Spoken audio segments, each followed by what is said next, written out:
single biggest result of this conflict that everyone now knows just how much leverage Iran has by controlling the Strait of Hormuz? Yeah, I mean, it was just about 6 weeks ago that the Strait of Hormuz was open and everybody was getting their oil through there and there was no problem. So we're trying to solve a problem that only came up because of the war in the last 6 weeks, right?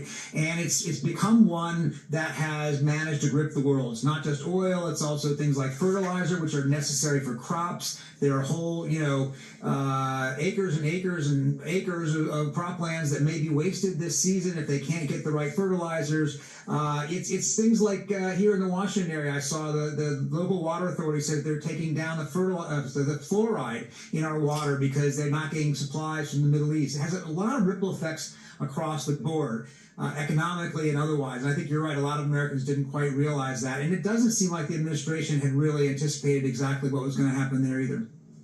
Though I can't figure out why they didn't. It was completely obvious. If you do X, Y will happen. Miles, the new cover of The Economist is getting a lot of attention. I want to share the headline. Donald Trump is the war's biggest loser. The piece says he has gotten very little, if anything, from Tehran after now almost 6 weeks. What do you think?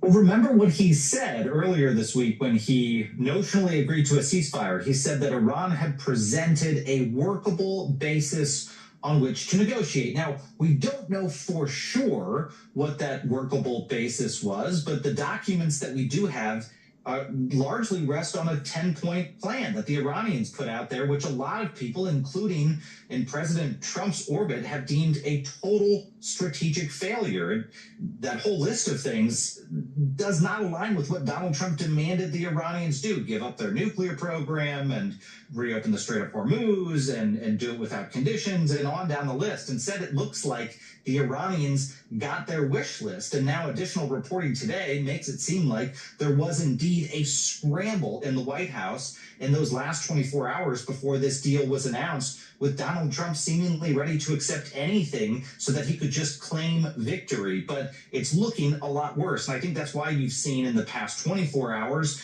a lot of backpedaling from this administration, a change in tune, the president trying to create strategic ambiguity again on social media because they are hearing from their own folks in their own orbit that this feels like it was a failure. And if there's any way to measure that, you can see that Donald Trump, not just the boosters that got him elected, but some of the loudest and most influential voices on MAGA social media are having trouble even posting supportive things about the administration today. Some of them are even debating, just before I logged on tonight, some were debating whether to post about politics at all for the next few days because it was futile to post about what this administration was doing. So they're having a really tough time, and clearly they're recalibrating going into these negotiations.